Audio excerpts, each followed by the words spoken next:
अस्सलाम वालेकुम नाज़रीन, प्रोग्राम दिन भर में आप खुश आमदीद कहते हैं। मैं हूं आपकी मेज़बान शहरबानो अवान और प्रोग्राम के आगाज़ में बात करेंगे सानिया गुल प्लाजा के मुतालिक तहकीकाती रिपोर्ट के हवाले से। नाज़रीन, कराची के दिल में बसने वाला गुल प्लाजा एक लम्हे में ज़िंदगी से मौत का इस्तेआरा बन गया है। कमिश्नर कराची की हतमी तहकीकाती रिपोर्ट के मुताबिक आग रात 10:15 पर ग्राउंड फ्लोर की फ्लावर शॉप में लगी, जहां एक मामूली सी गफलत ने पूरे प्लाजा को जहन्नुम में बदल दिया। आग जो है वो एक एयर कंडीशन के हवाले से कहा जा रहा है कि उसमें फैली और चंद ही लम्हों में शोले इंसानों को निगलते हुए दिखाई दिए। वो लोग जो खरीदारी, रोजगार और जिंदगी की उम्मीद लेकर आए थे, वापसी का रास्ता बंद हो गया उनके लिए। तहकीकाती रिपोर्ट के मुताबिक इस अंधोनाक सानहे में 79 कीमती जानें ज़ाया हुई हैं, जिनमें ज़्यादातर अमवात मेज़नाइन फ्लोर पर हुई हैं, जहां धुआं, आग और दम घुटने ने किसी को संभलने का मौका नहीं दिया। ठीक है, हमारे गेस्ट हमें ज्वाइन कर चुके हैं इस पर मुआविन खज़ीर सिंध अली राशिद साहब हमारे साथ मौजूद है। बहुत शुक्रिया अली साहब प्रोग्राम में वक्त देने के लिए। क्या गुल प्लाजा सानहे की तहकीकात में जिम्मेदार अफराद के खिलाफ कार्रवाई शुरू हो चुकी है? और रिपोर्ट में जिक्र शुदा फायर ब्रिगेड रेस्क्यू जो खिदमात की ताख़ीर के बारे में बताया जा रहा है, उसके जिम्मेदारान के खिलाफ क्या कार्रवाई की गई है अभी तक? देखें, पहली चीज़ तो यहाँ मैं वाजे कर दूं कि ताकीर से कोई नहीं पहुंचा वहाँ। बिल्कुल जब मौके पे लोगों से पूछा गया, उन्होंने कहा कि फायर ब्रिगेड बहुत देर से पहुंची थी।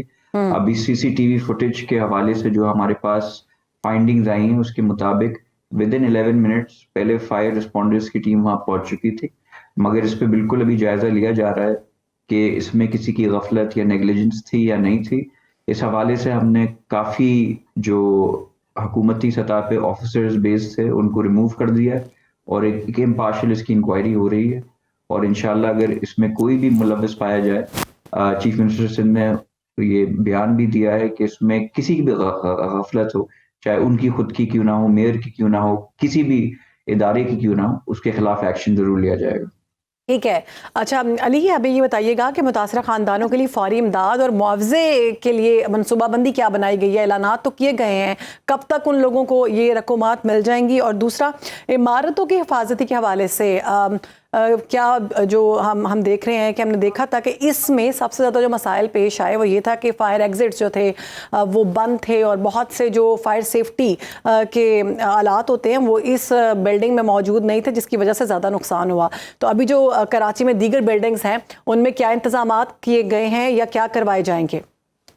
अच्छा, अगर आप मुझे थोड़ा टाइम दें मैं आपको बता सकूं, इसलिए कि उस मौके पे जब ये आग लगी थी सबसे पहला बंदा जो पहुंचने वाला था वो मैं था ज़ाती तौर पे। तो मैंने एज आई विटनेस सब चीज़ों को देखा था। गुल प्लाजा में बहुत सारे एग्जिट्स ऑलरेडी मौजूद हैं, मगर सिंस वो बिल्डिंग बंद करने का टाइम आ चुका था और उसमें उन्होंने एग्जिट्स बंद करने शुरू कर दिए थे, तो 7 एग्जिट्स बंद हो चुके थे। इसमें सिर्फ 2 ही थे जो ओपन थे।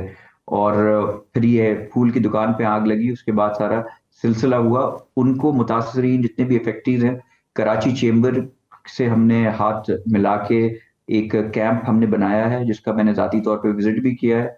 वहाँ हम बैंक अकाउंट्स खोल रहे हैं, CNIC से नादरा से वेरिफिकेशन करके जो जो लोग मुतासर हुए हैं उनको इमदाद देनी हमने ऑलरेडी इसका काम शुरू कर दिया और इमदाद मिलनी भी शुरू हो चुकी है।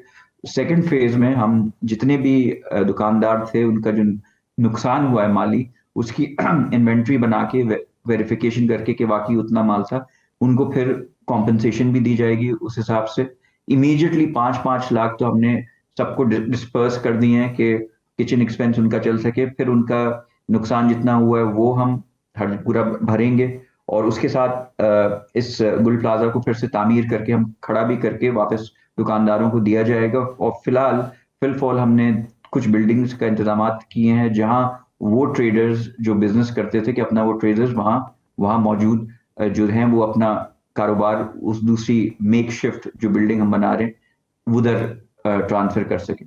और ये मैंने ज़ाती तौर से जितने भी मुतासर लोग थे वहाँ मौजूद, उनसे मैंने 1 by 1 जाके मुलाकात भी की। वो भी मुतमईन थे सिंध हुकूमत की जो इकदामात हैं, और वहाँ के जो गुल प्लाजा के एसोसिएशन के जो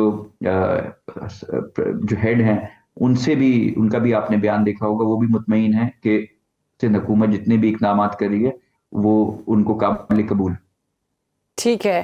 اچھا علی راشد صاحب یہ کہیے گا کہ قرضہ بھی دیا جا رہا ہے جو دکاندار وہاں پر موجود تھے یا پھر جو اس کا شکار ہوئے ان کے گھر والوں کو چونکہ پیسے تو دیے جا رہے ہیں, ان کی ہیلپ کی جا رہی ہے. اس کے علاوہ سندھ حکومت کی جانب سے یہ بھی کہا گیا ہے کہ اگر آپ اپنا بزنس دوبارہ سے سٹارٹ کرنا چاہتے ہیں تو ہم آپ کو پیسے دیں گے تو آپ اپنا بزنس سٹارٹ کریں. اس کا کیا پروسیجر ہوگا اور اس کے اوپر جتنا بھی مارک اپ پڑے گا وہ سندھ حکومت دے گی؟ بالکل, اس کو ہم انٹرسٹ فری لون, ایسے ہماری جو سندھ انٹرپرائز ہے اس کے تھرو ہم ان لوگوں کو ایک سافٹ لون جس کو کہتے ہیں, جس میں سود یا انٹرسٹ نہیں ہوتا, وہ ان کو ہم دے رہے ہیں اور ان کی اپلیکیشن بھی جمع ہونی شروع ہو گئی ہیں. میں آئی ٹی کا مشیر بھی ہوں, تو میں نے یہ بھی ان جتنے بھی ٹریڈرز ہیں ان کو فی الفال یہ بھی آفر کی ہے کہ ای کامرس کے ذریعے کہ وہ اپنے سامان, سندھ حکومت ان کو ای کامرس کی وہ ویب سائٹس بنا کے دے کہ وہ آن لائن بھی یہ چیزیں اپنی بیچ سکیں جو ٹریڈرز وہاں کے ہیں. اور جو بھی ہم سے ہو سک رہا ہے ہم بالکل کر رہے ہیں. اور ہم نے کراچی چیمبر کو اس میں بیچ میں رکھا ہے, اس لیے ظاہر سی بات ہے کہ ٹریڈرز اور جو بزنس کمیونٹی ہے ان کو ہمارا اس میں ساتھ دینا ہے کہ وہ آئیڈینٹیفائی کر سکیں اور بیٹر گائیڈ کر سکیں کہ کس طرح کس کو ہیلپ کرنا. اور اس عمل سے بزنس کمیونٹی جو چیمبر کے لوگ ہیں وہ بھی مطمئن ہیں, فیڈریشن کے لوگ بھی مطمئن ہیں, جو متاثر جو اس چیز سے لوگ ہوئے ہیں وہ بھی ہیں. اور اس پہ انکوائری بھی چل رہی ہے اور کافی لوگوں کو ہٹایا بھی گیا ہے, اور مزید بھی اگر کہیں غفلت ہمیں دکھی تو اس میں ہم بالکل ایکشن لیں گے. ٹھیک ہے. اچھا علی صاحب, ایم کیو ایم کی جانب سے بھی بڑی پریس کانفرنس کی گئی ہے سارے معاملے پر. کہا گیا کہ حکومت کی جانب سے جو اقدامات تھے وہ ٹھیک نہیں تھے اور جو انتظامات ہونے چاہیے تھے وہ سب کچھ ٹھیک نہیں تھے. اس کے علاوہ سیکیورٹی کے حوالے سے انہوں نے بات کی کہ ہماری سیکیورٹی لی جا رہی ہے, جبکہ شرجیل انعام میمن صاحب نے فرمایا کہ بالکل سیکیورٹی نہیں لی جا رہی اور ایون سیکیورٹی پہلے سے زیادہ ان کے پاس موجود ہے. تو اس میں حقیقت کیا ہے؟ دیکھیں, کیا بہتر نہیں ہوتا کہ اگر یہ ایم کیو ایم والے جیسے ہی آگ لگی اس کے فوراً بعد وفاق کو کراچی دے دیں اور 18 امینڈمنٹ اور اس طرح کی باتیں کرنے کے بجائے گراؤنڈ پہ آتے, ہمارے ساتھ مدد کرتے, ہاتھ بٹاتے. اگر کوئی چیزیں کوتاہیاں ہم سے ہو رہی تھیں, کہیں ہمارا کام کہیں صحیح نہیں تھا, تو اس کی نشاندہی کرتے. ایک بلینکٹ سٹیٹمنٹ دے دینا کہ جی کام صحیح نہیں ہوا بڑا آسان ہوتا ہے. دیکھیں وہ اپوزیشن میں ان کا کام ہے تنقید کرنا, وہ تو میرے خیال سے کوئی حکومتی اچھا بھی کام ہوگا تو اس کو برا ہی کہیں گے, بیکاز دیٹس their جاب. ان کا کام ہی ہے خامیاں نکالنا, اور ان کو ایک موقع مل گیا ہے, ان کی سیاست دفن ہو چکی ہے, تو ان کو ایک موقع ملا ہے کہ اس چیز پہ سیاست کر کے, اور ایک ان کا ماضی رہا ہے لاشوں پہ سیاست کرنے کا, اور وہی افسوس کی بات ہے کہ اس کو کنٹینیو کرتے ہوئے تسلسل کو اس لاشوں پہ سیاست کر رہے ہیں اور اس سے پولیٹیکل مائلیج گین کرنے کی کوشش کر رہے ہیں. ٹھیک. اچھا علی صاحب, ایک نجی ٹی وی کے اینکر کی جانب سے بھی غم و غصے کی حالت میں یہ کہا گیا کہ اگر آپ سے نہیں سنبھالا جاتا یہ سارے معاملات جو ہم دیکھ رہے ہیں سندھ کے, کہ پہلے ڈمپر مافیاز نے لوگوں کو کچلا, اس کے بعد اسٹریٹ کرائمز, اس کے بعد لوگوں کا مین ہول میں گرنا, اور اس کے بعد اب یہ آگ کا معاملہ, انتہائی خطرناک اور خوفناک صورتحال تھی. تو ان کی جانب سے یہ کہا گیا, مشورہ دیا گیا کہ آپ پرائیویٹائز کر دیں سندھ کو. یہ اس موقف کو آپ کیسے دیکھتے ہیں؟ دیکھیں, میں پہلے تو وضاحت کر دوں کہ وہ اینکر نہیں ہے, صحافی نہیں ہے, وہ ایک کمیڈین ہے اور کامیڈی شو کرتے ہیں. تو وہ ان کو سیریسلی ویسے ہی لینا نہیں چاہیے, کامیڈی ان کا کام ہے کرنا. تو شاید انہوں نے آن اے لائٹر نوٹ یہ بات کہی ہے, اگر سیریسلی بھی کہی ہے تو بہت ہی غیر مناسب تھی. میں کچھ پریس اور صحافیوں کی ایسوسیشنز کے بیانات سن رہا تھا, انہوں نے اس کو کنڈیم بھی کیا کہ صحافیوں نے تو ایسی کوئی بات نہیں کی, اس لیے کہ کراچی ہو یا سندھ ہو, جو یہاں بستے ہیں لوگ وہ ماں کا درجہ دیتے ہیں اپنی دھرتی کو, اور یہ کہہ دینا کہ اس کو لیز کر دیا جائے, اس کو یہ پرائیویٹائز کر دیا جائے, تو میرے حساب سے غیر مناسب بات ہے. اور اس پہ ہمارے انفارمیشن منسٹر نے بھی کہا ہے کہ اس پہ تھوڑا غور کرنا چاہیے کہ ایسی باتوں سے گریز کرنا چاہیے. مگر یہاں وضاحت کر دوں, وہ نہ کوئی اینکر ہیں نہ کوئی میڈیا پرسن ہے, وہ ایک کامیڈی شو کرتے ہیں. اور مجھے نہیں سمجھ آ رہا کہ انہوں نے کس کیفیت میں یہ بات کی, بٹ بہت ہی غیر مناسب بات تھی. ٹھیک ہے, بہت شکریہ. ہمارے ساتھ موجود تھے مشیر آئی ٹی اور علی راشد صاحب, معاون خصوصی وزیر اعلیٰ سندھ, اور اس اہم ایشو کے حوالے سے ہمارے ساتھ گفتگو کر رہے تھے. ناظرین, آگے بڑھیں گے. مشرق وسطیٰ میں امریکہ اور ایران کے درمیان کشیدگی میں تیزی سے اضافہ جنگی صورتحال اختیار کر گیا ہے. امریکی صدر ڈونلڈ ٹرمپ کے مطابق امریکی طیارہ بردار جہاز USS ابراہم لنکن سمیت بڑا बहरी बेड़ा मशरिक़ वस्ता के मरकज़ में पहुँच गया है। ताहम दूसरी जानिब वाइट हाउस अब भी सफारतकारी का एक ऑप्शन समझाता है। अमरीकी सदर डोनाल्ड ट्रंप का कहना है गुज़श्ता साल जून में ईरान की जौहरी सलाहियतें ख़त्म हुई और वो क्या जो कोई नहीं कर सका जो हमने किया है इनके साथ। हमारे गेस्ट हमें ज्वाइन कर चुके हैं, माहिर अमूर है मशरिक़ वस्ता के मुर्तज़ा नगरी साहब। बहुत शुक्रिया मुर्तज़ा साहब प्रोग्राम में वक्त देने के लिए। ईरान ने अमरीका के दरमियान हालिया कशीदगी के फौरी ख़तरात और इसके मुमकिना असरात जो सामने आ रहे हैं, आप क्या समझते हैं कितने ख़तरनाक होने वाले हैं ये ख़ित्ते के लिए, इवन पूरी दुनिया के लिए? और दूसरा, अमरीकी बहरी बेड़े की हम बात करें, USS अब्राहम लिंकन की तैनाती के बाद ईरान के रद्द अमल को आप किस तरह से देख रहे हैं? बहुत शुक्रिया, आपने मुझे प्रोग्राम में शामिल होने का मौका दिया। देखिए, बहरी बेड़े इस खलीज के इस खित्ते में आते रहे हैं, कोई नई बात नहीं है। इससे पहले भी बहुत बेड़े आते रहे हैं और अगर बेड़ों से डरना होता तो ईरान बहुत पहले डर चुका होता। देखिए, मेरा अपना एनालिसिस ये है कि ईरान के पास तो टेक्नोलॉजी बहुत जदीद है। यमन जो कि हौसियों के हाथ में है 30%, उनके पास टेक्नोलॉजी इतनी जदीद नहीं है और जो टेक्नोलॉजी भी उनके पास है वो ईरान की ही दी हुई टेक्नोलॉजी है। यानी ईरान के पास जिस टेक्नोलॉजी को जो टेक्नोलॉजी ईरान के पास एक्सपायर हो चुकी है, यानी उसने 3-4 स्टेप्स उससे आगे टेक्नोलॉजी बना दी है, यकीनन वो उनको डिलीवर की है। तो जब हौसी अमरीकी बेड़ों को उस तीसरे या चौथे दर्जे की टेक्नोलॉजी से मार कर भगा सकते हैं तो बेतरीके औला ईरान अमेरिका को इससे बुरी तरह हिट कर सकता है। अच्छा, क्या ऐसा निजाम वो लगाएंगे इस रडार के इस बहरी बेड़े के ऊपर? जबकि मैं अमेरिकन जो मिलिट्री पर्सनल्स हैं उनके इंटरव्यू सुन रहा था, उनके एनालिसिस सुन रहा था। उनका ये कहना था कि अब्राहम लिंकन हो या कोई भी दूसरा अमेरिकी बहरी बेड़ा हो, इनके पास कोई ऐसी फिलहाल टेक्नोलॉजी नहीं है कि अगर ईरान ड्रोन्स का एक बड़ा हुजूम यानी 300-400 ड्रोन्स एक साथ उस बेड़े पर भेजे तो वो उसको कंट्रोल कर सकें। कोई ऐसी टेक्नोलॉजी अभी तक अमेरिका के पास नहीं है। और इसराइल की मैं आज ही रिपोर्ट पढ़ रहा था कि ईरान के पास इस वक्त कमोबेश 80,000 से 1 लाख के करीब एक्टिव ड्रोन्स मौजूद हैं। ये मैं नहीं कह रहा हूं, ये खुद हजरत जो है वो नेतन्याहू और उनके लोग कह रहे हैं कि 80,000 से 1 लाख के करीब एक्टिव ड्रोन्स मौजूद हैं और ड्रोन्स की प्रोडक्शन ईरान डेली के हिसाब से कर रहा है 500 से 800 के दरमियान। तो इतना आसान नहीं है। देखिए, मैं पिछले एक चैनल पे भी ये प्रोग्राम में बात कर चुका हूं कि बदमाशी के कुछ लेवल्स हुआ करते हैं।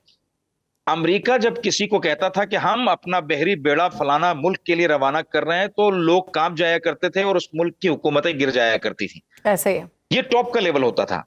सेकंड लेवल बदमाशी का यह है कि इंसान जब उस लेवल से यानी आंखें दिखाने से अगर इंसान न डरे तो फिर इंसान शोर करने की कोशिश करता है। शोर से भी इंसान न डरे तो फिर वो बदमाश अपने हवारी जमा करने की कोशिश करता है। तो अमेरिका का लेवल यहां तक पहुंच गया है कि अब वो जो भरम था कि देखने से इंसान कांप जाता था वो खत्म हो चुका है।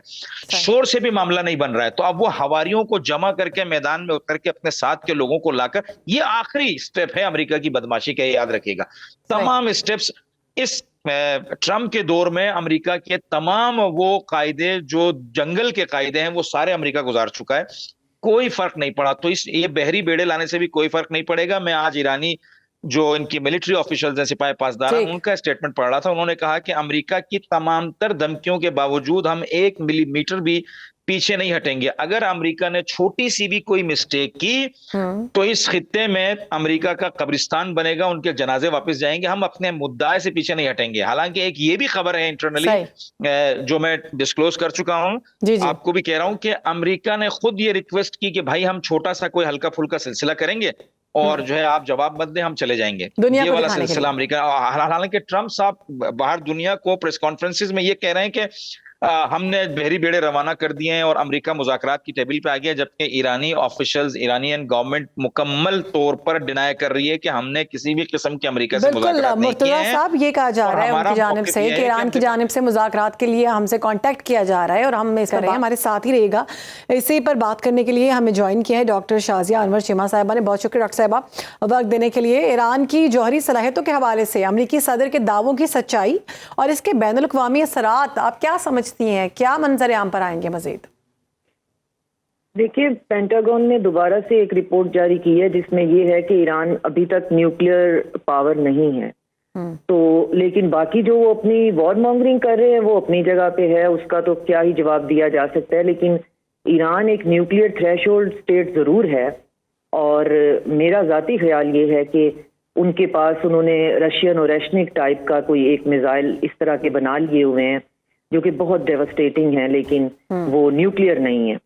تو آرسنل کی بات پہ اگر ہم دیکھیں تو خدا نہ خواستہ اگر یہ جنگ چھڑتی ہے تو یہ دونوں سائڈوں کی طرف سے جو ہے ایران کا بھی بہرحال بہت نقصان ہوگا، اور پھر جو امریکی ایسٹس ہیں ریجن میں ان کا بھی بہت نقصان ہوگا. تو اس وجہ سے اب ریسنٹ رپورٹس یہ ہیں کہ ایران نے، جو کہ بہت ہچکچاہٹ تھی وہاں پہ، اپنی انٹیلیجنس شیئرنگ جو ہے وہ چائنا اور رشیا کے ساتھ کرنی شروع کر دی. اور ریسنٹ بھی ہم نے دیکھا ہے جو اسٹار لنک وہاں پہ انسٹال کیے گئے تھے، اسمگل کیے گئے تھے، وہ ریجیم چینج کے لیے اور رائٹرز کو اور انتشاریوں کو فیسیلیٹیٹ کرنے کے لیے، اس کے لیے بھی بیدو ٹیکنالوجی چائنا کی دی گئی تھی جس سے ہیلپ ملی. اور رشین آلریڈی اسی اسٹار لنک کو یوکرینین جو ہے وہ فرنٹ پہ بلاک کر رہے ہیں، تو ان کے پاس یہ ٹیکنالوجی تھی. تو ان دونوں نے مل کر پھر ان کا جو ہے اس مسئلے کو جو ہے وہ سیمر ڈاؤن کیا ہے. تو اب اس سے ہمیں یہ بات پتہ چلتی ہے کہ اگر رشیا اور چائنا اس طرح ایکٹیولی انوالو ہیں، اور سب سے بڑا مسئلہ یہ تھا کہ ایران کسی سے ہیلپ لینے کے لیے اتنا اوپن نہیں تھا، تو یہ ایران کی طرف سے ایک بہت پازیٹیو موو ہے اگر وہ اپنا ریجن کے اندر جو ہے اس بات کے اوپر آمادہ ہو گئے ہیں کہ وہ ملیٹریلی اور کائنیٹکلی سپورٹ لینے کے لیے تیار ہیں، کیونکہ ان کے اندر بہت ریلکٹنس ہے. اب صرف ان میں پرابلم یہی ہے کہ ان کے اندر جو ڈیوائڈ ہے ان کے پاور کوریڈورز میں، وہ یہ ہے کہ ہاف جو ہیں وہ اٹلانٹسسٹ ہیں، وہ سمجھتے ہیں کہ امریکہ یا ویسٹ کے ساتھ تعلقات ٹھیک کرنے میں ہی جو ہے وہ مسائل کا حل ہے، اور آدھے جو ہیں وہ سمجھتے ہیں، پرسنٹیج میری اپنی ہے، ان کو اوپر نیچے کیا جا سکتا ہے، ٹھیک ہے، کہ وہ ان کا یہ خیال ہے کہ یہ نہیں ہو سکتا. لیکن میں شاید بانو اینڈ پہ یہی کہنا چاہوں گی، پھر آپ ہمارے دوسرے کولیگ کے پاس چلے جائیے گا، کہ بات صرف یہ ہے کہ یہ جنگ نہ ہو. اور ہماری خطے کا کردار، خاص طور پہ پاکستان کا کردار اس لیے بہت امپورٹنٹ ہے کہ ہماری ساری کوشش یہ ہے کہ یہ نہ ہو. دونوں پارٹیز جو ہیں، ایران تو جنگ کرنا ہی نہیں چاہتا، تو دوسری طرف بھی سینٹی پریویل کر جائے. تو اس میں مسئلہ یہ ہے کہ اگر جنگ نہیں ہے تو پھر ویسٹ کے پاس تو کبھی بھی پلان بی نہیں ہوا، تو انہوں نے بالکنائزیشن ایران کی یا ریجیم چینج کا، تو وہ ان کا پلان بی اور ہے ہی کوئی نہیں، تو اس سے وہ باز نہیں آئیں گے، اور ایرانیوں کو ہائی الرٹ پہ تو رہنا پڑے گا for the very long time. بالکل ٹھیک ہے. مرتضیٰ صاحب، آپ کی جانب آؤں گی. سعودی عرب اور متحدہ عرب امارات کی غیر جانبداری، اور جیسا کہ ڈاکٹر صاحبہ نے فرمایا کہ رشیا اور چائنا ایکٹیولی اس میں ایران کا ساتھ دے رہے ہیں، آپ کیا سمجھتے ہیں ان کی حمایت سے خطے میں کسی فوجی تصادم کو روکنے میں کوئی مؤثر کردار سامنے آ سکتا ہے؟ آپ کو جنگ نہ ہونے کے پیچھے جو محرکات ہیں ان کو سمجھنا پڑے گا. میں ڈیفرنٹ اوپینین رکھتا ہوں، میں نے تھوڑی سی گفتگو سنی ہے، باقی مجھے آواز کلیئر میری بہن محترمہ کی آ نہیں پائی. جنگ کیوں نہیں ہوگی اس کے عوامل کو آپ کو سمجھنا پڑے گا. پہلی دلیل اس کی سنیے گا، مجھے صرف 2 منٹ کا وقت دیے، کاٹیے گا نہیں. پہلی دلیل یہ ہے، دونوں فریقین پوری تیاری کے ساتھ ہیں. پچھلی دفعہ اسرائیل اور امریکہ جنگ میں کامیاب اس لیے ہوئے کسی حد تک کیونکہ انہوں نے غافل گرانہ حملہ کیا. امریکہ کو کہا کہ ہم آپ کو ٹیبل ٹاک کے لیے بٹھاتے ہیں، ہم آپ سے مذاکرات کے لیے تیار ہیں، کچھ ہم فلانا، کچھ آپ فلانا، یہ وہ کر کے ہم معاملات کو سلجھا لیں گے. اس طرف انہیں غافل گیر کیا اور اس طرف حملہ کیا. اب یہ سچویشن نہیں ہے، دونوں فریقین ایکٹیو ہیں اور اپنی پوری تیاری کے ساتھ ہیں. تو تصادم کی صورت میں دو طرفہ نقصان ہوتا ہے، ایک طرف کا نہیں ہوتا، یہ تو کنفرم ہے بات. تو امریکہ بھی جانتا ہے کہ ایران کے پاس بیلسٹک میزائلز کا، کروز میزائلز کا، یا آپ کی خدمت میں عرض کروں ڈرونز کا اتنا بڑا انبار ہے، اتنا ان کے پاس ذخیرہ ہے کہ اگر یہ 1 سال تک بھی مسلسل اس کو استعمال کریں تو ان کے مطابق ان کے ذخیرے میں کمی نہیں آئے گی، یعنی پھر بھی ان کے پاس موجود رہیں گے. دوسری دلیل جو جنگ کی، دیکھیے امریکہ کی چھوٹی سی حرکت بھی، جو مائنر سی حرکت بھی ہوگی امریکہ کی، ایران نے کہا ہے کہ ہم اس کا بھرپور جواب دیں گے. ہم ہر 6 مہینے 8 مہینے کے بعد امریکہ اور اسرائیل کی دھمکیوں کے متحمل نہیں ہو سکتے ہیں کہ امریکہ آ جائے ہر 6 مہینے کے بعد مجھے جنگ کرنی ہے، اسرائیل آ جائے ہر 6 مہینے کے بعد. بولا اب کی دفعہ ایران نے کیٹیگوریکلی کلیئرلی یہ بات کہی ہے، اب کی دفعہ اگر ہم پہ مائنر سے اٹیک بھی ہوا تو ہم اپنے لیے اس کو فائنل وار سمجھیں گے، اور اس وار کے اندر ہم امریکہ کے ساتھ ساتھ جو اہم ترین کام کریں گے وہ یہ کریں گے کہ اسرائیل کے اوپر بھی فل اسکیل وار لانچ کریں گے، اور جس علاقے سے، خطے کے جس بھی کسی علاقے سے ہماری طرف کوئی ڈرون آیا یا میزائل ہٹ ہوا یا کوئی جہاز اڑ کے آیا، ہم اس جگہ کو بھی ہٹ کریں گے. تیسری اہم بات سنیے گا، ایران کا یہ کہنا ہے کہ نہ صرف آبنائے ہرمز کو ہم بند کریں گے، کہ جس کے لیے ایران نے کل اپنی تمام تر صلاحیتوں کا اظہار کیا، سمندر کے نیچے جو ان کے میزائل کے اڈے ہیں انہیں دکھایا، ان کی کشتیوں کے اوپر جو کروز میزائل نصب ہیں وہ دکھائے, ان کی جو خودکش بوٹس ہیں, اس کے علاوہ جو تمام اقدامات انہوں نے اپنے ہرمز پر کیے ہوئے ہیں کہ ہم اس کو بند کریں گے.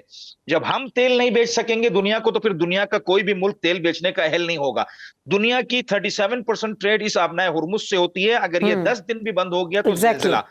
تیسرے ایک بڑی دھمکی جو ایران نے دی ہے, کہا کہ اگر ہماری یہ حالت کی گئی کہ ہم تیل کے ذخائر پر کامیاب نہ ہو سکیں اور ہمارے ذخائر کو اڑانے کی کوشش کی گئی, تو پھر ہم بھی خطے میں کوئی ایک ذخیرہ سالم نہیں چھوڑیں گے, یا تو ہم سب مل کر بیچیں گے یا اس خطے سے کوئی بھی تیل نہیں بیچے گا. اب یہ 2 دھمکیاں آپ ذہن میں رکھیے گا, آبنائے ہرمز کو بند کرنا اور پھر دوسرے تیل کے جو ذخائر ہیں انہیں بھی ناکارہ کرنا. خدا نہ خواستہ ان میں سے ایک بھی کام ہو گیا تو پوری دنیا میں اقتصاد کا ایسا زلزلہ آئے گا کہ ٹرمپ کیا پوری دنیا کی ٹانگیں لرز جائیں گی. انہوں نے کہا اس میں ہم نہیں دیکھیں گے کہ چین ہے, روس ہے, جب ایران کی سالمیت پر حرف آئے گا تو ہم پھر پورے وجود کے ساتھ وہ کام کریں گے کہ دوسروں کی سالمیت بھی ختم ہو جائے.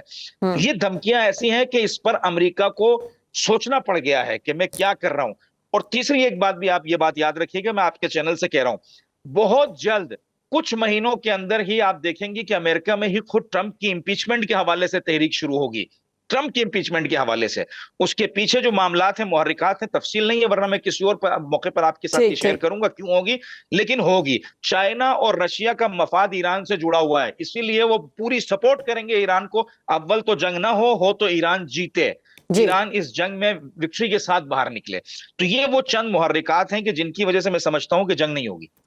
بالکل ٹھیک ہے, اور ہم دعا بھی یہی کرتے ہیں کہ جنگ نہ ہو, امن رہے. پاکستان تو ویسے بھی امن کا دائی ہے. بہت شکریہ, ہمارے ساتھ موجود تھے مرتضی نگری اور اس ہم سے بات کر رہے تھے. آگے بڑھیں گے, آپ کو بتائیں گے بھارت اور یورپی یونین کے درمیان دفاع, سلامتی اور اربوں ڈالر کے آزاد تجارتی معاہدے پر اتفاق ایک بڑی سفارتی پیش رفت کے طور پر سامنے آیا ہے, مگر اس معاہدے نے عالمی سطح پر سنگین سوالات بھی کھڑے کر دیے ہیں. یورپی یونین کے مطابق دفاع اور سلامتی پر سالانہ مذاکرات ہوں گے, جبکہ تجارتی روابط کو مزید وسعت دی جائے گی. مبصرین کے مطابق یہ پیش رفت خطے میں طاقت کے توازن کو متاثر کر سکتی ہے, خاص طور پر ایسے وقت میں جب جنوبی ایشیا پہلے ہی عدم استحکام کا شکار ہے.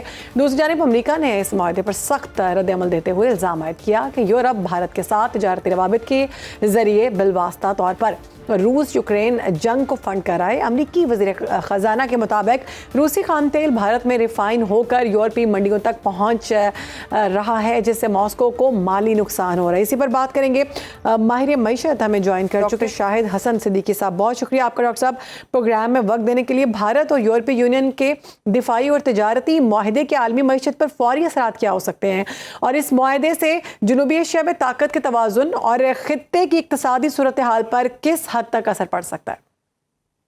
بہت شکریہ آپ کا. دیکھیے بھارت جو ہے نا اس وقت دنیا کی 5ویں بڑی معیشت ہے اور انتہائی تیز رفتاری سے وہ ترقی کر رہا ہے. اس لیے چاہے امریکہ ہو, چاہے یورپین یونین ہو اور چاہے چین ہو, تینوں یہ چاہتے ہیں کہ بھارت کے ساتھ تعلقات بڑھائیں. بالکل یہ واضح ہے کہ بھارت جو بھی حکمت عملی اپنا رہا ہے اس سے یہ سمجھنا ہے کہ وہ دنیا کو دھوکہ دے رہے ہیں, ایسی بات نہیں ہے. دنیا بھی سمجھتی ہے, لیکن بھارت نے اپنی طاقت منوا لی ہے. اب میں آپ کو عرض کر دوں, یورپین یونین کے ساتھ جو معاہدہ ہوا ہے اس کے بعد یورپین یونین نے جملہ کیا کہا ہے اس پر غور کیجیے. وہ یہ کہتے ہیں کہ آج ہم یہ کہہ سکتے ہیں کہ بھارت اور یورپین یونین مل کر دنیا تاریخ رقم کر دی ہے ہم نے. وہ یہ کہہ رہے ہیں. اس سے پہلے چین, جس سے کہ ان کے تعلقات اچھے نہیں ہیں, چین نے اس کو برکس میں بھارت کو شامل کیا, پاکستان کو نہیں کیا. مگر چین نے ابھی چند روز پہلے یہ کہا کہ بھارت جو ہے ہمارا ایک دوست ملک ہے. امریکہ نے اس سے پہلے کہا تھا کہ بھارت اور امریکہ مل کر دنیا بدل سکتے ہیں. تو ہمیں یہ دیکھنا ہوگا کہ ہم خود ایک بڑی طاقت ہیں, ہمارے پاس 4-5 ہزار ارب ڈالر کے منرلز ہیں, لیکن ہم نے اپنے آپ کو محدود کر دیا ہے مغرب کی خوشنودی حاصل کر کے قرضے لینے کے لیے, اور ہم جو ہے نا معیشت کو بڑھانے کی کوشش نہیں کر رہے. دنیا جو ہے وہ آنیسٹی پہ نہیں چل رہی ہے, دنیا اپنے مفادات پہ چل رہی ہے. تو اب ہمیں یہ دیکھنا ہوگا کہ اگر ہمارے پاس 4-5 ہزار ارب ڈالر کے منرلز پڑے ہوئے ہیں, ہم اس سے فائدہ نہیں اٹھا رہے. ہماری ریمیٹنس کی آپ جو بھی تعریف کریں, ایک بات آپ کو سمجھنی ہوگی, اگر ہم معاشی قوت بنتے ہیں تو ہمیں دنیا تسلیم اس لیے کرے گی کہ ہم جوہری قوت ہیں, ہماری فوج انتہائی طاقتور ہے جس نے بھارت کو شکست دی. لیکن دنیا یہ دیکھنا چاہتی ہے کیا ہم اپنی معیشت کو مضبوط بنا رہے ہیں, اس کا جواب ہے نہیں. دنیا جو ہے وہ انصاف پہ نہیں چلتی، اپنے مفادات پہ چلتی ہے۔ ڈاکٹر صاحب، یہ جو امریکہ کی جانب سے دعویٰ کیا گیا ہے کہ جو خام روسی تیل ہے وہ بھارت کے ذریعے یورپی منڈیوں تک پہنچ رہا ہے، اس معاملے کی اگر ہم بات کریں تو حقیقت اس میں کیا ہے اقتصادی طور پر؟ اور دوسرا، بھارت اور یورپی یونین کے تجارتی تعلقات پاکستان کی برآمدات اور معیشت پہ بالواسطہ یا بلا واسطہ کوئی اس سے تعلق رکھتے ہیں یا اثر ڈال سکتے ہیں؟ دیکھیے، بڑی اہم بات آپ نے کی ہے۔ دیکھیے، پہلی بات تو یہ ہے کہ دنیا سمجھ رہی ہے کہ جو کچھ وہ کر رہا ہے، لیکن امریکہ بھی یہ سمجھتا ہے کہ اگر بھارت اتنی بڑی معیشت ہے کہ اگر وہ یورپین یونین یا چین سے مل جائے تو امریکہ کے مفادات متاثر ہوتے ہیں، اگر بھارت چین سے مل جائے تو امریکہ اور یورپین دونوں کے مفادات متاثر ہوتے ہیں۔ تو یہ تو ہوگا دنیا میں، بھارت کو کوئی دباؤ میں نہیں لا سکتا جب تک وہ خود دباؤ میں نہ آنا چاہیں، اس لیے کہ وہ بڑی معیشت ہے۔ یہی قوت پاکستان میں بھی ہے۔ ابھی جو یورپین یونین کے ساتھ معاہدہ ہوا ہے، اگر ہماری کاسٹ، ہمارا ایکسپورٹ جو ہے وہ پہلے ہی مشکلات کا شکار ہے۔ یہ بات میں آپ کو کیوں کہہ رہا ہوں؟ وہ اس لیے کہہ رہا ہوں کہ میں آپ کو ایک فگر دینا چاہتا ہوں۔ 2011 سے 2025 تک اگر آپ دیکھیں، ہماری جو برآمدات بڑھی ہیں وہ صرف $7 ارب بڑھی ہیں، $7 بلین، اور ہماری ریمیٹنسز جو بڑھی ہیں وہ بڑھی ہیں $27 ارب۔ تو آپ کی برآمدات کو تو آپ کوشش ہی نہیں کر رہے ہیں۔ ہم برآمدات کو ترجیح دیں، ریمیٹنس کو نہ دیں۔ دوسری ایک بہت بڑی بات ہے جس کی پاکستان میں بات کرتے میں شرما رہے ہیں اور دنیا میں کوئی مثال نہیں ہے۔ یہ بات میں اس لیے کہہ رہا ہوں کہ جو ابھی میں فگر دوں گا، اگر اس کو ہم ٹھیک کر لیں تو ہماری معیشت کی شرح نمو جو ہے وہ 3% کے بجائے 6 سے 7 یا 8% پر ہو جائے گی۔ تو ہو کیا رہا ہے میں آپ کو بتا دوں، اس وقت جو پاکستان میں تمام بینکس ہیں وہ 13,500 ارب روپے کے انہوں نے قرضے دیے ہیں، 13,500 ارب کے، لیکن جو انہوں نے سرمایہ کاری کی ہے خاص طور سے حکومت کو بجٹ خسارے کے لیے، وہ ہے 31,000 ارب روپیہ۔ ایسا میں نے پوری دنیا میں دیکھ لیا ہے، میں نے خود بھی بینکنگ کی ہے مڈل ایسٹ میں، یورپ میں، اور ریسرچ بھی کی ہے۔ ایسا دنیا میں کہیں نہیں ہے۔ اگر ہم سرمایہ کاری حکومت کو کرنے کے بجائے ان بینکوں کو اسٹیٹ بینک مجبور کرے کہ آپ صنعت کے لیے، تجارت کے لیے، برآمدات کے لیے قرضے دیں اور 5-6 ہزار ارب روپیہ ہم ادھر ٹرانسفر کر دیں، تو مجھے یقین ہے کہ ہماری برآمدات بھی بڑھیں گی، ہماری معیشت بھی ترقی کرے گی، پھر امریکہ بھی ہماری خوشنودی لے گا۔ اور یہ کرنا بھی ڈاکٹر صاحب بہت ضروری ہے، ابھی وقت کی ضرورت ہے کہ اتنا زبردست مشورہ آپ کی جانب سے دیا گیا ہے کہ برآمدات بڑھیں گی تو معیشت میں بہتری آئے گی، جو کہ بہت ضروری ہے۔ اچھا، اس صورتحال میں پاکستان اپنی اقتصادی حکمت عملی کس طرح مضبوط اور محفوظ رکھ سکتا ہے جو ساری صورتحال چل رہی ہے ابھی؟ جی، بہت اہم سوال ہے آپ کا۔ پہلی بات یہ تھی کہ مثال کے طور پر آپ دیکھیں کہ پچھلے 2.5 برسوں میں ہمارا اسٹاک ایکسچینج جو ہے اس میں رائز ہوا ہے 13,000 ارب روپے کا، 13,000 ارب روپیہ بڑھ گیا مارکیٹ کیپٹلائزیشن، جس کا فائدہ ایک چھوٹے سے طبقے کو ہوا۔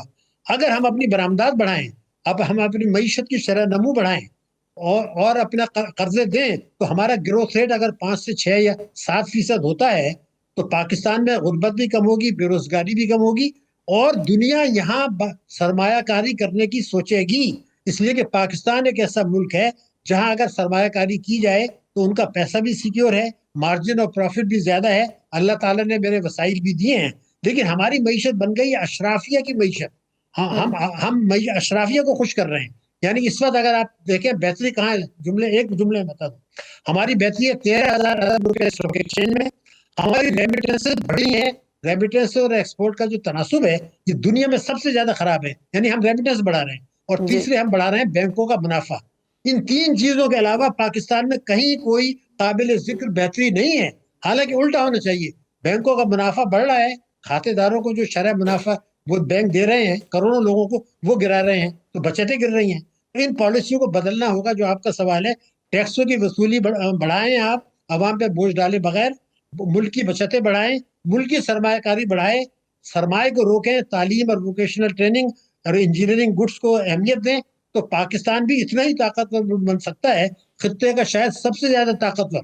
لیکن اسٹاک ایکسچینج اور آپ نے صرف ریمیٹنسز بڑھا کے اور بینکوں کا منافع بڑھا کے دنیا ہماری طرف توجہ نہیں کرے گی۔ ہماری طرف توجہ ہے طاقتور فوج، ہماری طرف توجہ ہے میل وقوع، ہماری طرف توقع ہے کہ ہم نے بھارت کو شکست دی، لیکن معیشت کے میدان میں ہم دنیا میں کہیں نہیں ہوئے، اس لیے کہ ہم طاقتور طبقوں کو فائدہ اٹھا رہے ہیں۔ تو جو آپ کا سوال ہے، اپنی ان پالیسیوں کو بدل دیں اور برآمدات بڑھائیں، شرح نمو بڑھائیں، بے روزگاری ختم کریں، انجینئرنگ گڈس کی طرف جائیں، آئی ٹی کی طرف جائیں، ایکسپورٹ کی طرف جائیں، تو اور جو 5,000 ارب ڈالر کے منرلس پڑے ہوئے ہیں ان کی طرف توجہ کریں۔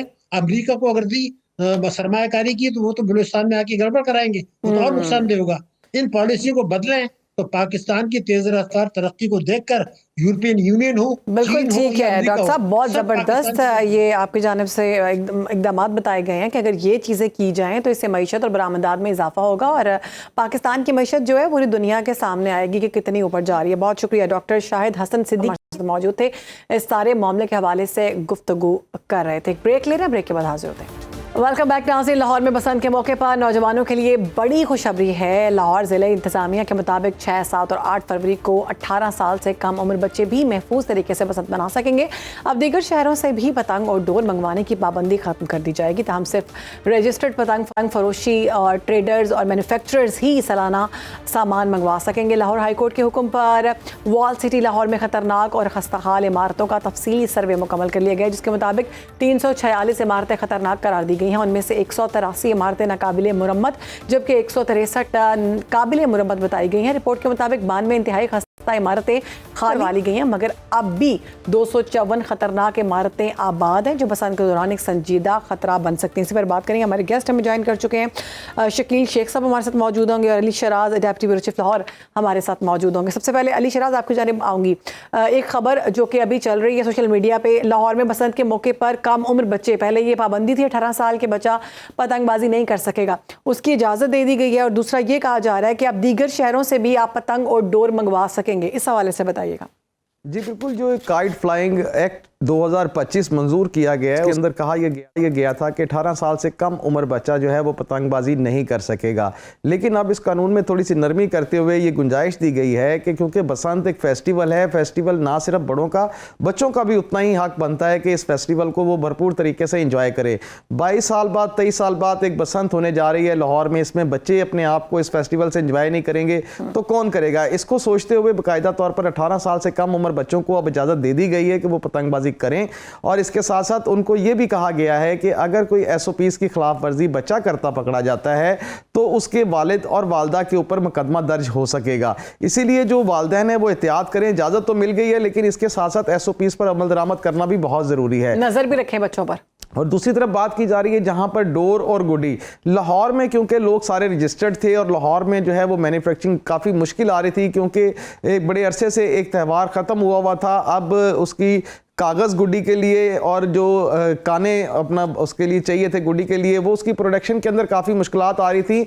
इसमें आल काइट फ्लाइंग एसोसिएशन के जो सदर हैं उन्होंने भी काफ़ी एफर्ट की कि हमें दूसरे सूबों से, दूसरे शहरों से भी माल मंगाने की गुंजाइश दी जाए, जिस पर गवर्नमेंट ने ये फैसला किया है कि अब दूसरे सूबों से माल भी जो है वो लाहौर में आएगा, लेकिन वो सिर्फ उन ट्रेडर्स को दिया जाएगा जो ट्रेडर्स जो हैं लाहौर में रजिस्टर्ड हैं, वही ट्रेडर्स जो हैं वो माल मंगवा सकेंगे। और जो माल दूसरे सूबों से या दूसरे शहरों से लाहौर में पहुंचेगा, सबसे पहले उसको अपने SOPs के मुताबिक जो तय किए गए हैं गवर्नमेंट के, उसके मेयार के मुताबिक रखा जाएगा, फिर उसको बारकोड लगाया जाएगा। इसी मामले में ना CCPO लाहौर ने अभी से कुछ देर पहले गुफ्तगू की है, वो जरा सुन लेते हैं। 2 दिन है आपके पास कि अपने एंटीना लगवा ले, उसके बाद से जुर्माने शुरू हो जाएंगे। जिसका रॉड नहीं लगा होगा 30 तारीख के बाद वो सड़क पे आएगा तो उसको फाइन होगा। आपके पास क्योंकि ट्रांसपोर्ट अवेलेबल होगी, लिहाजा उनको ही इस्तेमाल किया जाए। किसी किस्म की कोई पाबंदी नहीं है किसी एज पे भी।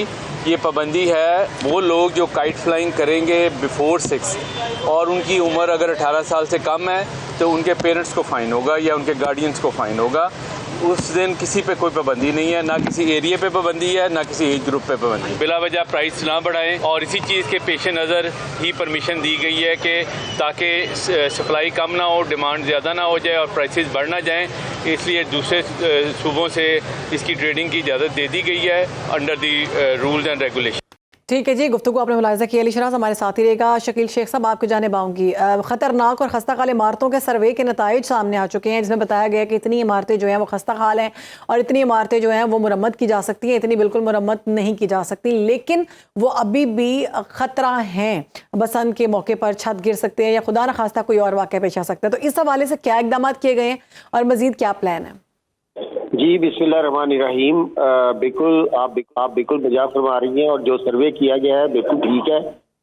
एक्चुअली प्रॉब्लम ये आ रही है कि जब पहली हमारी एक मीटिंग हुई थी लशारी साहब के साथ, तो उन्होंने यही कहा था कि वॉल सिटी के अंदर जो है ये बसंत जो है मनाई जाएगी, لیکن ہم نے وہاں پہ بھی ایک آبجیکشن یہ اٹھایا تھا کہ اگر آپ سن جو ہے وہ وال سٹی میں منائی جائے گی تو یہاں کی تو عمارتیں جو ہیں وہ بڑی خستہ حال ہیں اور یہاں پہ چھتوں کے اوپر چڑھنے سے کوئی نقصان نہ ہو جائے، تو لہٰذا اس کو آپ پورے لاہور کے اندر لے کے جائیں. یہ کوئی اب وہ عمارتیں تو وہ رہی نہیں ہے جس میں آپ وہ 8 10 15 20 بندے جو ہیں وہ آپ. لیکن اب تو یہ بات اناؤنس ہو چکی ہوئی ہے نا کہ پورے لاہور میں بسنت منائی جائے گی. ابھی کی اقدامات کیا کیے گئے ہیں؟ جی بالکل یہی بات جو ہے وہ پھر بعد میں انہوں نے اس کے اوپر کوئی ایک لائحہ عمل جو ہے وہ تیار کیا اور انہوں نے یہ کہا کہ ہم اب اس کو صرف وال سٹی کی حد تک نہیں لے کے جائیں گے، اس کو آپ اوپن ایریا میں لے جائیں، آپ گراؤنڈ بڑے بڑے پارکس ہیں وہاں پہ لے کے جائیں. پھر اس کے بعد انہوں نے یہ بھی کہا کہ اب نہیں آپ پورے چھتوں کے اوپر ہی آپ لے جائیں. تو اب تو لاہور میں اب ضرورت نہیں ہے کہ وال سٹی کے اندر ہی بسنت منائی جائے، پورا لاہور ایک شہر ہے. اب وہ شہر نہیں رہا کہ ایک سمنا آباد میں گھر ہے اور دوسرا جو ہے رائیونڈ میں گھر ہے. اب تو یہ لاہور شہر جو ہے وہ بھرا پڑا ہے. اب تو ہر چھت کے اوپر آپ کو ہر بندہ نظر آئے گا. تو کوئی اقدامات کیے گئے اس بارے میں، یا پھر وہ جو عمارتیں بتائی گئی ہیں کہ خستہ حال ہیں ان کو بین کیا گیا، بند کیا گیا، سیل کیا گیا یا نہیں؟ کر دیا گیا ہے اور اس عمارت کے اوپر چڑھنا بالکل جو ہے انہوں نے اس کو بند کر دیا ہے. اور ہماری بھی ذمہ داری اور لوگوں کی بھی ذمہ داری ہے، جن لوگوں کی چھتیں ان کی بھی ذمہ داری ہے. ٹھیک ہے، یہ ذمہ داری ہے. علی شہناز آپ کی جانب آؤں گی، یہ سوال آپ سے کروں گی کہ جو خستہ حال اور خطرناک چھتوں کے حوالے سے رپورٹ سامنے آئی ہے، اس کے لیے کیا اقدامات ہیں؟ اس کو سیل کیا جائے گا یا پھر کیا کیا جائے گا؟ اچھا، یہ جو وال سٹی کا ایریا ہے جی اندرون شہر، یہاں پر خستہ حال عمارتیں ہمیشہ سے ہی رہی ہیں. ہر دفعہ مانسون کی بارشوں سے قبل بھی ان کو نوٹسز جاری کیے جاتے ہیں اور ان کو کہا جاتا ہے کہ اس کو بہتر کیا جائے، کیونکہ اب بسنت کا بڑا ایونٹ ہے، لوگوں نے چھتوں پر چڑھنا ہے اور بہت ساری ایسی بلڈنگیں ہیں جس میں 345-46 بلڈنگیں ایسی کنٹرول کی گئی ہیں جو کہ نہایت ہی خستہ حال ہیں اور کسی بھی تک وہ کسی حادثے کا سبب بن سکتی ہیں. اس حوالے سے نہ صرف ان کو نوٹسز بلکہ ان کے مالکان جو ہیں، جو اس گھر میں رہنے والے لوگ ہیں، ان کو ہدایت جاری کر دی گئی ہے کہ اگر آپ کا جو چھت والا حصہ اگر استعمال کیا جائے گا بسنت کا تو اس کے اوپر باقاعدہ طور پر قانونی کارروائی عمل میں لائی جائے گی، کیونکہ نوٹسز میں یہ لکھا گیا ہے کہ آپ نے کسی بھی ایسی چھت کے اوپر کسی بھی شخص کو اوپر نہیں چڑھانا جس کو وال سٹی نے جو ہے وہ خطرناک قرار دیا ہے. اسی وجہ سے ان مالکان کو نوٹس کے ساتھ اس چیز کی بھی ان کو کہا گیا ہے کہ اگر آپ یہ چھت کسی کو دیتے ہیں یا خود اس چھت پہ جاتے ہیں تو اس کی اگر کوئی ایسی ذمہ داری، کچھ ایسی غفلت سامنے آتی ہے جس کی وجہ سے کوئی نقصان ہو تو باقاعدہ طور پر اس گھر والوں کے اوپر نہ صرف مقدمہ درج کیا جائے گا بلکہ اس کا ازالہ بھی اسی گھر والوں سے کیا جائے گا. کیونکہ اندرون شہر میں چھوٹے چھوٹے گھر ہیں، چھوٹی چھوٹی چھتیں بھی ہیں جہاں پر لوگ خواہش مند ہیں کہ کوئی بسنت ہو رہی ہے تو ان چھوٹی چھوٹی چھتوں پر بھی چڑھا جائے.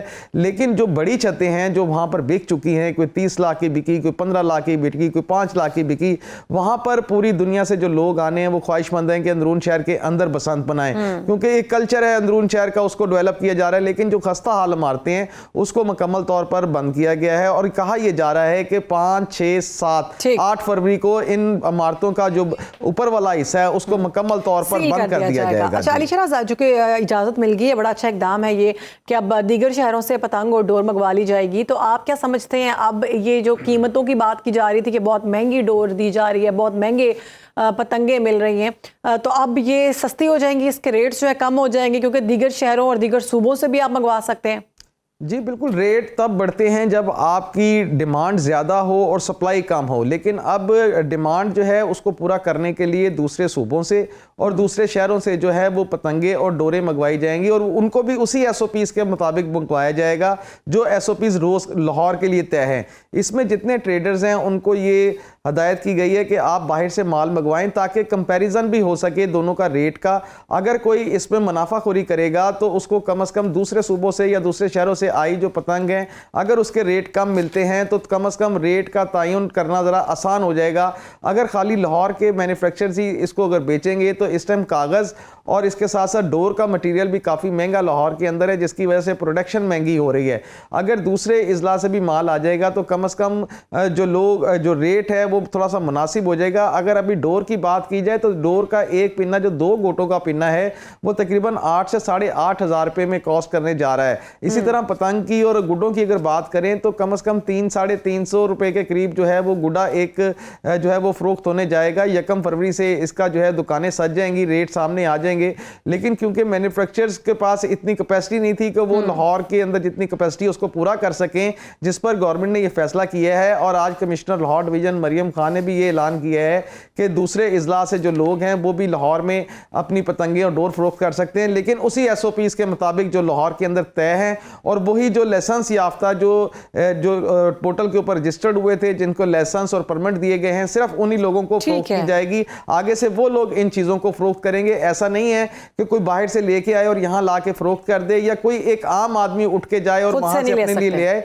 ये ऐसा नहीं होगा। ये सिर्फ ट्रेडर्स को दी जाएंगी और ट्रेडर उसको बाकायदा QR कोड उसके ऊपर लगा के जो उसको दिया गया है, और साथ जो पिन्ने हैं उसका QR कोड को मैनेज करके बाकायदा तौर पर जिस तरह लाहौर में डोर तैयार और वो गुड्डे तैयार हो रहे थे, उसी तरह की क्वालिटी के ऊपर जो है वो गुड्डी और डोर जो है वो सेल करेंगे। ठीक है जी, बहुत शुक्रिया। हमारे साथ मौजूद थे deputy bureau chief Lahore Ali Shiraz और शकील साहब। सारे मामले के हवाले से गुफ्तगू करते नाज़रीन आगे बढ़ेंगे। एक और अहम मौजू जिस पर बात करेंगे, नैब ने अपनी तारीख की सबसे बड़ी यकमुश्त रिकवरी करते हुए कोहिस्तान मेगा करप्शन स्कैंडल में कौमी खजाने को 4 अरब 5 करोड़ रुपए वापस जमा कराया है। ये रिकवरी मुमताज़ खान के जरिए अमल में आई है, जो मरकजी मुलजिम कैसर इकबाल का फ्रंटमैन था, जिसने जाली बैंक अकाउंट के जरिए कौमी खजाने से अरबों रुपए मुंतकिल किए थे। ज़राए के मुताबिक मुमताज़ खान ने अपनी बारगेन के तहत अपनी जमाशुदा रकम, जायदाद और गाड़ियों की शक्ल में कौमी ख़जाने में वापसी की मुकम्मल अदायगी की। इसी पर बात करेंगे। हमारे गेस्ट हमें ज्वाइन कर चुके हैं साबिक नैब प्रोसिक्यूटर हैं एडवोकेट इमरान शफीक साहब। बहुत शुक्रिया आपका इमरान शफीक साहब प्रोग्राम में वक्त देने के लिए। कोहिस्तान मेगा करप्शन स्कैंडल में सबसे बड़ी यकमुश्त रिकवरी से नैब की कारकर्दगी के हवाले से आपका तजुर्बा कैसा रहा, और प्ली बारगेन के अमल और वापसी की अदायगी के कानूनी और अखलाकी पहलुओं पर आप क्या राय रखते हैं? देखिए, सबसे पहले तो ये है कि रिकवरी का होना बड़ी खुशाइंद बात है, और जो लूटी हुई दौलत है वो बहरहाल वापस आनी चाहिए। और मेरा नैब की कारकर्दगी के हवाले से तो मैं अक्सर औकात मायूस ही रहा हूँ, लेकिन आजकल जो नैब की कारकर्दगी जा रही है वो रिकवरीज के एतबार से बहुत अच्छी जा रही है।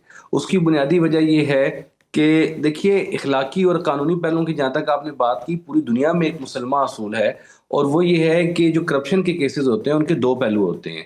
एक पहलू उसका होता है जो रिकवरी करनी है, लूटी हुई दौलत है वो वापस लेनी है मुजरिमान से, और दूसरा जो पहलू है उनको सजा दिलवानी है। अच्छा, ये जो सजा, ये दोनों ही सजाएं हैं बुनियादी तौर पर। जो नैब के मुल्ज़म में प्ली केसेस में जो शख्स प्ली बारगेन कर लेता है तो वो कानून की नज़र में गिल्टी हुआ करता है, तो कानून की नज़र में वो मुजरिम ही गर्दाना जाता है और सजा याफ्ता गर्दाना जाता है। सिर्फ फ़र्क इतना होता है कि आप जेल की सलाखों के पीछे उसको नहीं भेजते, बल्कि उसके साथ ये मुआहदा कर लेते हैं कि आप जितनी लूटी हुई दौलत है वो आप वापस दे देंगे। पहले पहल जो नैब का रुझान पिछले 20 साल तक रहा है वो सिर्फ ये रही है कि ज़्यादा जोर नैब का ये रहा कि हम मुजरिमों को सजा दिलवाने की कोशिश करें, लेकिन ये तारीख ने साबित किया कि बहरहाल वाइट कॉलर क्राइम्स में एविडेंस का वो म्यार आपको हासिल नहीं हो पाता कि जिसके नतीजे में जो है वो आप सजाएं दिलवा सकें। बिल आखिर मुल्ज़िम हाई कोर्ट में या सुप्रीम कोर्ट में जाके अक्सर बरी हो जाते रहे, और नैब की कारकर्दगी पर बहुत ज़्यादा सवालिया निशानात आते रहे, और एतराज़ात भी करते रहे, आप साफ़ी भी करते रहे, हम भी करते रहे। लेकिन अब ये जो रुझान है नैब का, मौजूदा लीडरशिप जो नैब की है उसने एक अच्छी डायरेक्शन ली है, क्योंकि अब नैब के कानून में बहुत ज़्यादा नरमी कर दी गई है, और वहाँ गिरफ्तारी का अमल, उसको जुर्म को साबित करने का अमल वो बहुत मुश्किल बना दिया गया है। तो उसके लिए बेहतरीन ऑप्शन बहरहाल यही बचता था इस हुकूमत के लिए, इस नैब के लिए, कि वो अपनी ज्यादा कोशिश इस बात पर करे कि रिकवरीज करे। अच्छा, रिकवरी भी एक मुजरिम के लिए सजा ही होती है। देखिए, बड़ी लॉजिकल सी बात है कि अगर कोई शख्स जुर्म करता है, वो करप्शन करता है, तो करप्शन करता ही इसीलिए कि वो पैसा बनाएगा, वो जायदाद बनाएगा, वो गाड़ियां बनाएगा, वो एसेट इकट्ठे करेगा। लेकिन जब आप नैब उससे ये सारी चीजें एक एक करके उसका सुराग लगा के उससे छीना शुरू कर देता है, और जितनी उसके ऊपर जो लाइबिलिटी बनती है सूद समेत वो नैब उससे रिकवर करने पर आ जाता है, तो उसने तो देखे ना, उसको तो एक कानून में सजा का एक बड़ा बुनियादी तस्वुर ये है कि सजा डेटरेंस का किरदार अदा करेगी, दूसरों को इबरत का जरिया बनेगी। तो जब एक शख्स ने नौकरी कर रहा था या किसी ओहदे पर था, उसने अपना ओहदा भी गंवा दिया, नाअहल भी हो गया, 10 साल के लिए किसी ओहदे पर भी नहीं जा सकता, अगर सरकारी नौकरी में था तो वो उससे भी खत्म हो गया, फिर जो दौलत लूटी थी वो भी सारी वापस देनी पड़ी, फिर नैब की तफ्तीश भी भुगती, कुछ अरसा जेल के अंदर भी रहा और इज्जत भी गई, दौलत भी गई। तो ये भी एक बहुत अच्छा साइन है और ये मुस्बत चीज है। इमरान साहब, मुस्तकबिल में करप्शन के ऐसे केसेस से बचने के लिए या रिकवरी के लिए इम्कानात बढ़ाने के लिए कि हम हमारे रिकवरी वाले मामला जो हैं वो ज़्यादा बेहतर हों, कानूनी और इंतज़ामी इस्लाहात कौन सी लाने की ज़रूरत है इस सारे मामले में? हाँ, सबसे पहले तो ये अच्छी चीज़ ये है कि पॉलिसी की दुरुस्त तशखीस करना और दुरुस्त पॉलिसी तश्कील देना ये बुनियादी अहमियत की चीज़ थी। और लगता यह है कि गैर महसूस अंदाज में, साइलेंट अंदाज में नैब की जो टॉप मैनेजमेंट है उसने ये फैसला कर लिया है कि हम ज़्यादा से ज़्यादा रिकवरीज को यकीनी बनाएंगे और इसके ज़रिए डेटरेंस कायम करेंगे। दूसरी चीज़ ये है कि नैब के पास बहरहाल जितनी डॉक्यूमेंटेड इकोनॉमी होगी और नैब के पास जितनी ज्यादा वसाइल इस बात पर होंगे कि लोगों की बेनामी ट्रांजैक्शंस जो हैं, बेनामी प्रॉपर्टीज, जो प्रॉपर्टियां लोग दूसरों के नाम पर जो है वो रखवा देते हैं और उसके जरिए एंजॉय करते हैं, वो उनका सुराग लगाने की सदाद होगी। आजकल तो आपको पता है कि हर चीज जो है एक रुपए की ट्रांजैक्शन। इमरान साहब, माजरत के साथ प्रोग्राम का वक्त खत्म हो गया, इस पर दोबारा भी आपसे बात करेंगे। बहुत शुक्रिया, आप हमारे साथ मौजूद हैं एडवोकेट साहब और इस मामले के बारे में गुफ्तगू कर रहे थे। नाज़रीन, आज के प्रोग्राम से फिलहाल इतना ही, इंशाल्लाह आपसे मुलाकात होगी अगले प्रोग्राम में। अल्लाह हाफ़िज़। हुकूमत ने 5 साल से पुराने इस्तेमालशुदा स्मार्टफोन्स की दरामद पर पाबंदी लगा दी है, जिससे शहरियों और दुकानदारों में खदशात मकामी फ़ोन्स की कम मयारियत और आलमी ब्रांड जैसे आईफोन, वन प्लस, सैमसंग की तलब बरकरार रहेगी। इसी पर शामा आलम खान ने एक स्पेशल रिपोर्ट तैयार किया, ये वो देखते हैं। हुकूमत ने 5 साल से ज़ायद दरामद शुदा इम्पोर्टेड मोबाइल्स की दरामद पर पाबंदी का फैसला किया है, जिससे न सिर्फ गाहक हजरात जो हैं, सार्फिन हैं, वो भी परेशानी का शिकार हो गए हैं कि वो कहाँ से इतनी क्वालिटीज़ और खूबियों वाले महंगे मोबाइल ख़रीदेंगे। दूसरी तरफ जो दुकानदार और ताजिर हजरात हैं वो भी परेशानी का शिकार हैं कि लोकल सनत जो है, हमारे लोकल मोबाइल हैं, वो इतनी अच्छे मोबाइल और सस्ते मोबाइल नहीं बना रहे, जिससे उनके कारोबार में बंदिश का या कारोबार में कमी आने का अंदेशा है। ये सब कुछ जानने के लिए हम चलते हैं मार्केट में उनसे और वहाँ पर मौजूद सार्फिन और ताजिर हजरात से बातचीत करते हैं और हुकूमत के इस फैसले के क्या असरात होंगे, सब कुछ ये समझने की कोशिश करते हैं। तो चलते हैं मार्केट की तरफ। ये गवर्नमेंट ने जो अभी कोई 10-15 दिन पहले ड्यूटी लगाई है, ये पहले भी इंपोर्ट में पाबंदी थी। वो हम जाते रहे इस्लामाबाद में, FBR में भी मीटिंगें करते रहे। पिछले 1 साल में 10 अरब से ज़्यादा का रेवेन्यू मिला है। अगर ये पाबंदी लगेगी फिर स्मगलिंग होगी, तो फिर ये जब लीगल दुकानदार ताजिर हज़रात इंपोर्ट करना चाहते हैं तो फिर ये कैसी पाबंदी है? क्योंकि यूज्ड मोबाइल की जो एक मार्केट है ना, ये एक बहुत बड़ी मार्केट है। इससे करोड़ों लोग जो है वो वाबस्ता हैं, क्योंकि बाहर से इंपोर्ट होके आता है और यहाँ पे दुकानदार जो है वो अपना रिस्क हलाल कमाता है और इज़्ज़त के साथ अपने बच्चों का रिस्क लेके जाता है। तो लिहाजा हम इसकी मजम्मत करते हैं, इसको कंडेम करते हैं। ये रोज़गार कभी भी बंद नहीं हो सकता और ना हम ऐसा होने देंगे। ज़्यादातर आईफोन की ये क्वालिटी अच्छी है, वीवो वगैरह ये वो आम है, ये नहीं चलते। लोकल मोबाइल्स हैं, आईफोन एक ब्रांड है, ये चलता रहना चाहिए। कोई 30,000 40,000 वाला फ़ोन, उसका कोई मुंह मत्था नहीं होता, ना उसमें अच्छा प्रोसेसर होता है, ना उसमें कोई अच्छी गेमिंग कर सकती, ना उसके अच्छा कैमरा वाइज होता है। जो इम्पोर्टेड फ़ोन बाहर से आता है, like Google pixel, one plus phone हो गया, जापानीज़ मॉडल हो गए, उनको इन्होंने अनबैन किया। पाकिस्तान में इनका ऑफिशियल टैक्स बहुत ज़्यादा है, तो अगर ये बंद करेंगे तो हमारे तो काम बंद हो जाएंगे। ये जो एंड्रॉयड माफिया ना, ये एंड्रॉयड माफिया सारे मिलके पाबंदी लगा रही है।